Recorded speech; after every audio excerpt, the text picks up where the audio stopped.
Эфирден алқар вақытта студияда Алсын Риева исәмісіз. Бүгінгі шарылышының төп темалары.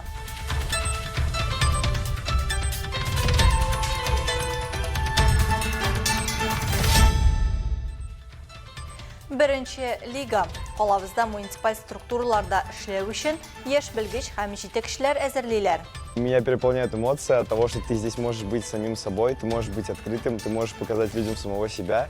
И в целом первая лига — это то место, куда нужно просто каждому активисту прийти, посетить и поучаствовать.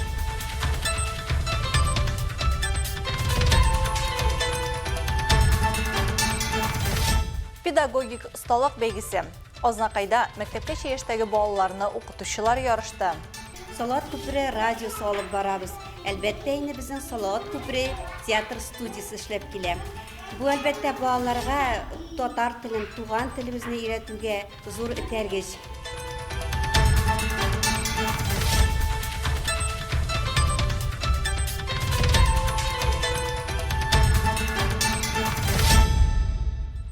Жауаплы һәм авыр хезмәтне сайлаган кешеләр. Әлмәт ішкі эшләр органнары хезмәткәрләрен һөнәри бәйрәмнәре белән кутладылар. Это была мечта детства — пойти работать именно работать в милицию тогда еще. Я пришла в милицию, да.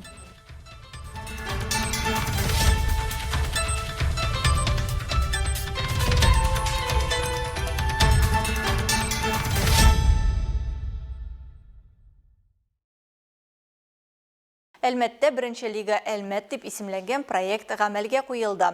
Ул Әлмәт муниципаль структураларында эшләү өчен яшь белгечләр һәм җитәкчеләр әзерләүгә юнәлтелгән. Югары уку йортларының беренче курс студентлары һәм урта махсус белем бирүнең икенче һәм өченче курс студентлары программаны бергәләп үттеләр. Интенсивны безнең төшерү төркеме күзәтеп барды. Сүз Алса Әхмәтҗановга. Мы можем перед выступлением подышать, да, глубокий вдох, длинный выдох.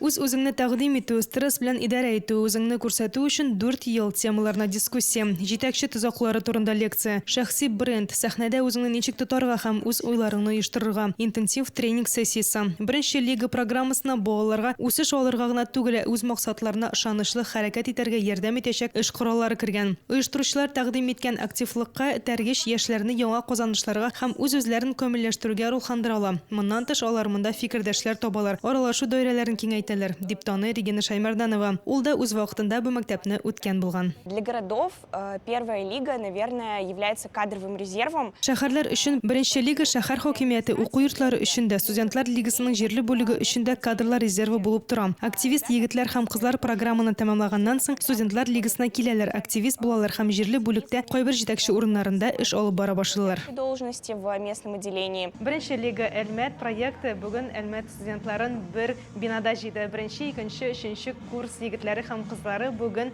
командалар әзерләп, үзләренең юнәлешләрен яклыйлар. Төрле уку йортларын тәкъдим итүче катнашучылар бер-берсе белән таныш булмаган командаларга берләштерәләр. Төп максат үз юнәлешләрен һәм идеяләрен нәтиҗәле яклый алырлык төркемнәр төзү. Катнашучылар проектлар өстендә эшләделәр, актуаль темалар турында сөйләштеләр һәм үз тәкъдимнәре турында стратегияләр эшләделәр. Бу хезмәттәшлек һәм иҗади атмосфера тудырды. Анда һәркем үз өлешен кертә алды һәм лидерлык сыйфатларын күрсәтте. Арсений бу укуда беренче тапкыр катнаша. Меня переполняет эмоция от того, что ты здесь можешь быть самим собой, ты можешь быть открытым, ты можешь показать людям самого себя.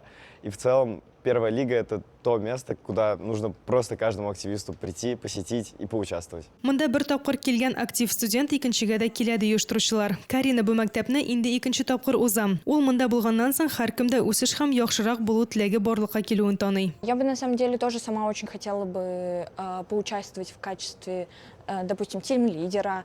То есть я стараюсь, иду к тому, что в дальнейшем, может быть, когда-то я тоже буду не на место студентки, а на место тим-лидера. Алса Әхмәтҗанова, Олег Павлов, Яңгыр вакыты, Луч, Әлмәт телекомпаниясе.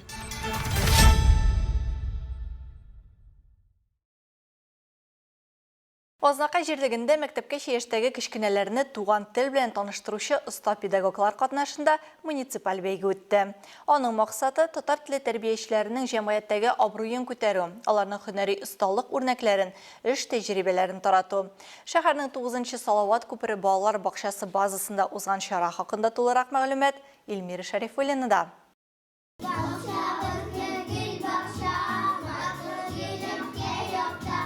Педагогик осталык бәйгесе балаларның күңелле чыгышы белән башланып китте.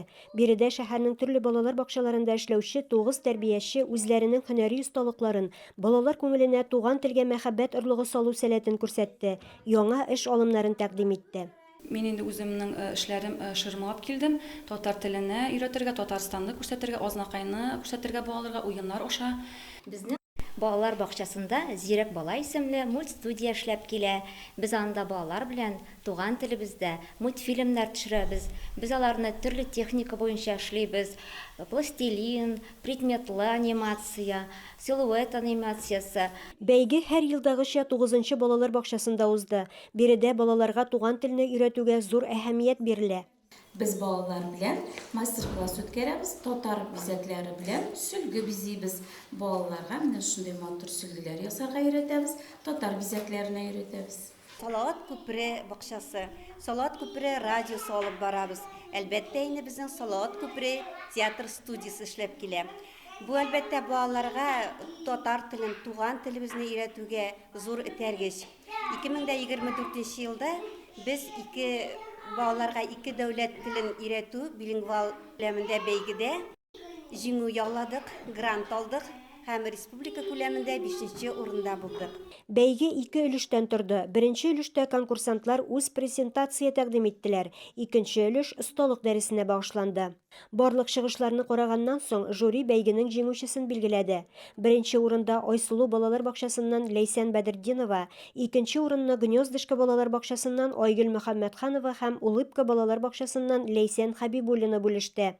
Лаеклы 3нче урынны Сандугач балалар бакчасы тәрбиячесе Эльвира Хөсәенова алды. Илмира Шәрифуллина, Алмаз Иксанов. Яңалыклар вакыты Луч Әлмәт телекомпаниясы.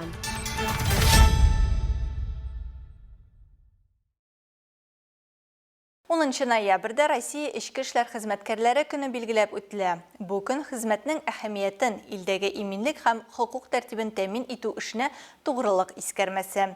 Нефтче мәдәният сараенда шул уңайдан тантаналы чара узды. Вак хукук бузулардан башлап җитди җинаять эшләрен, шул исәптән үтерүләрне һәм башка авыр җинаятләрне ачу полиция бүлеге хезмәткәрләренең эше әнә шуларны үз эченә ала. Җинаятләрне тикшерү, хәбәрсез югалганнарны эзләү, җәмәгать тәртибен саклау, җинаятләр корбаннары белән эшләү. Әле бу полиция хезмәткәрләре эшенең бер өлеше генә. Бу эш югары дәрәҗәдә җаваплылык, һөнәри осталык һәм төрле ситуацияләрдә тиз арада җавап бирергә әзер булуны таләп итә. Тантанада район башлыгы Гүзәл Хәбетдинова Әлмәт полиция хезмәткәрләренең осталыгына югары бәя бирде. Вы стоите на страже закона, ежедневно сталкиваясь с трудными и порой опасными ситуациями, проявляете мужество, выдержку и ответственность. Работая в условиях, связанных с внешними вызовами и внутренними изменениями в обществе, вы достойно справляетесь со всеми поставленными задачами. Һөнәри бәйрәм көнендә полиция хезмәткәрләренә сәхнәдә республика һәм шәһәр күләмендәге мактау кәгазьләре, рәхмәт хатлары, күкрәк билгеләре тапшырдылар.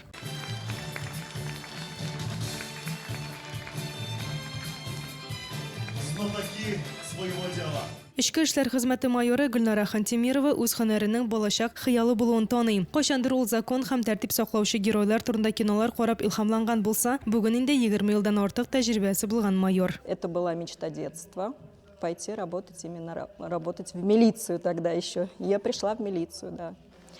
Как бы это было немножко неожиданный мой выбор, потому что это было случайно, я бы сказала. Попала я сюда случайно, но осталась, как говорится, надолго. Главное, чтобы было здоровье и чтобы каждый день он приносил радость. И каждый день это была работа любимая. Тимур Плохов шулай ук җәмгыятькә хезмәт итәргә, кешеләргә ярдәм итәргә теләвен кечкенәдән аңлаган. Еллар узгач, ул инде полициядәге эшенең гади хезмәт түгеллеген белә. Әтисе белән әнисе дә полиция хезмәткәрләре булырга хыялланган булган. Тимур аларның хыялларын тормышка ашырган. Бүген ул полиция өлкән лейтенанты. В данной должности я уже трудоустроен 5 лет. С детства всегда хотел помогать людям оказывать помощь. Сегодняшний день как бы знаменательный, годовщина, как видите, вот, награжден соответствующими наградами. Безусловно, работа тяжелая, больше всего времени приходится проводить на работе с 8 утра и бывает до позднего вечера, иногда даже просто бывает не приходишь домой. Һәр полиция хезмәткәрләрен өйдә гаиләсе көтәнәк менә гаилә ярдәме аларга үз эшләрендә нәтиҗәле булып калырга ярдәм итә ди алар. Алсу Ахмаджанова, Олег Павлов, яңалыклар вакыты, Луч, Әлмәт телекомпаниясе.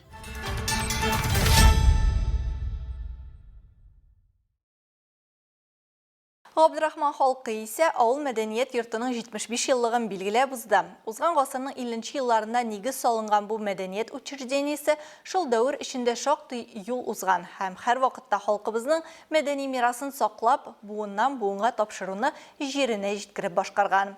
Әлеге датаны авыл халкы үз мәдәни казанышлары белән уртаклашып, зур бәйрәм концерты форматында үткәрде. Анда Радифа Нугманов булып кайтты.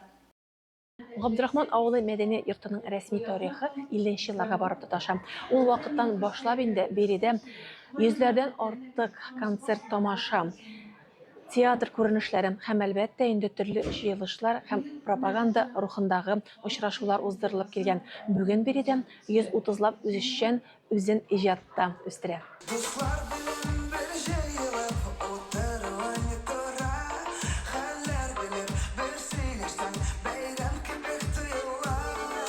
Бию, фольклор һәм җыр коллективлары нәфис сүз осталары. Габдрахман авылы халкы элек-электән укымышлы да, белемле дә булулары белән дан тоткан. Шуңа күрә биредә халкыбызның бөек мирасы, аның мәдәнияте сакланып килгән. Ул шартлы датагына 75 ел.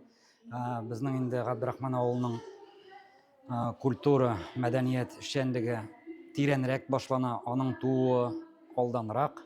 Безнең авылда инде агач биналар булган, аларда элек уздырылган бит инде аулак өйләр, уйнап, җырлап, биюләр. Бүгенге көндә инде бу традициялар дәвам ителә безнең. Шушы традициялар булганда гына авылның культурасы, мәдәният йорты үсә.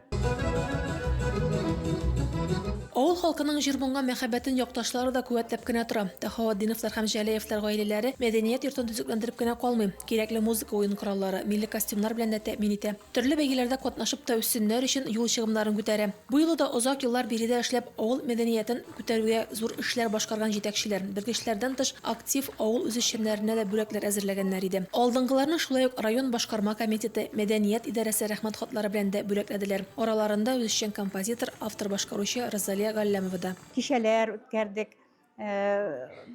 Ул чорда танцлар бик модада иде инде.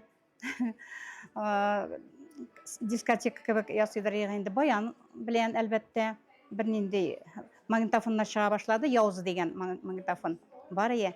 Аллы бомбина түгәрәк. Шундый магнитофоннарга бийләр инде бийдирик. Ансамбльләр оештырдык. Җәүдәт абый белән инде ул вакытта Җәүдәт абый директоры оештырдык. Концертлар һәр вакыт бәйрәм саен концертлар оештырадыр инде. Авыл мәдәният йортында үсеп зур сәхнәгә юллама алучылар да шактый. Бакчада булган вакыттан ук мин шушы клубта бию түгәрәгенә йөри башладым һәм әйтергә кирәк, бүгенге көнгә кадәр мин иҗаттан берничек тә аерылмыйм. Турдан профессия минем әлбәттә нефтче булсам да, мин иҗат белән һәр вакыт бергә шушында ул иҗатында кайнашып, барлык чараларда катнашып дигәндәй, бүгенге көнгә кадәр Аллага шөкер, шулай бергә атлыйбыз. Бүген авыл мәдәният йорты гөрләп тора. Авыл халкы төрле бәйрәмнәр оештырып, чараларда актив катнашып кына калмый, бәйгеләрдә дә танылу ала. Безнең мирас ансамбле Мөнәҗәтләр ансамбле. Без инде мәдрәсә, мәчет каршысындагы шушлай үзебезнең нибез белән шушлай Яктысамов Җәүдәт абый безне шулай итеп җыеп алды да, менә шушындый матур иттереп ансамбль барлыкка килдек безнең. Әлхәмдүлиллаһ шөкер. 13нчы елда 1913 елдан бирле инде без менә шулай итеп җырлап киләбез. 2013 елдан гафур рәхим. Шулай итеп җырлап киләбез. Кайларда гына булмадык шушы гомеребездә. Чиләбеләргә барып, чуть ли не гран-при алып кайттык. Әлхәмдүлиллаһ шөкер, беренче урынны алып кайттык Чиләбегә дә барып. Радифа Нугманова, Рафаэль Сафин, яңалыклар вакыты, Луч, Әлмәт телекомпаниясе.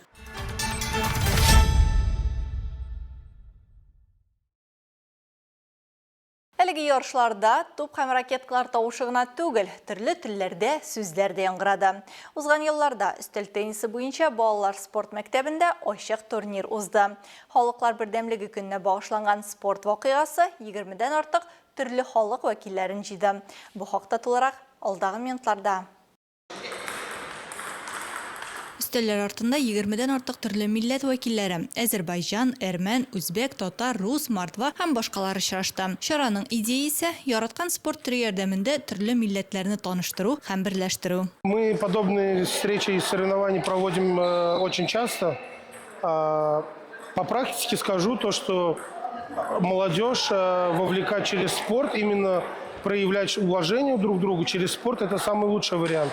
И поэтому мы решили не останавливаться и идти дальше, проводить на различных площадках, на различные виды спорта. Өстәл теннисы баталияләрендә реакция тизлеге, сугу төгәллеге һәм спорт дәрте мөһим ди оештыручылар. Катнашчыларны 3 категориягә бүлделәр. Хатын-кызлар 18 яшькә кадәрге һәм аннан өлкәнрәк ир-атлар. Ярыш түгәрәк системасы буенча узды. Төркемдәге катнашчылар барысы да бер-берсе белән уйнап чыкты. Азербайҗаннарның җыелганлыгы, әрмәннәрнең дәрте, үзбәкләрнең үҗәтлеге, татарларның тизлеге, русларның чыдамлыгы һәм мордвалар осталыгыннан торган уеннар җанатарларда айрыша кызыксыну уятты. Өстәл теннисы уйнаганда техника һәм тактика гына түгел, хисләр дә мөһим ди катнашчылар. Шуңа күрә уйнаганда тыныч халәтне сакларга киңәш итәләр.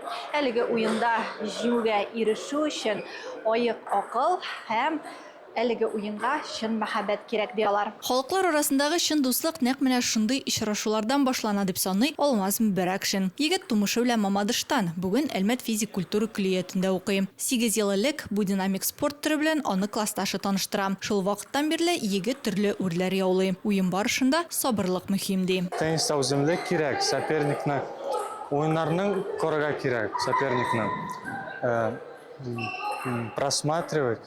Тактику әйбәтләп белергә кирәк һәм уйнарга, тренироваться, эшләргә кирәк. Киеренке матчлар дусларча аралашу белән алышында. Катнашчылар турнир үзеннән соң һичшиксез яңа танышулар һәм үзара хөрмәт калдырыр дип ышана.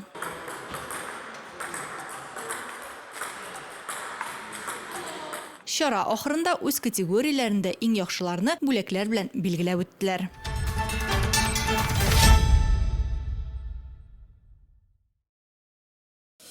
Хөрмәтле тамашачыларыбыз, Яңалыклар чыгарылышының туры трансляциясын сез ВКонтакте социаль шәбәкәләренә кереп, Луча Әлмәт төркемендә сәгать кичке 7-дә карый аласыз. Безнең иң кызыклы сюжетларыбыз да рәсми аккаунтларыбызда урнаштырыла. Бүгенге чыгарылышта шулар иде. Мин Алсынриева һәм монтаж операторы Булат Усманов сезнең белән саубуллашабыз. Исән сау булыгыз.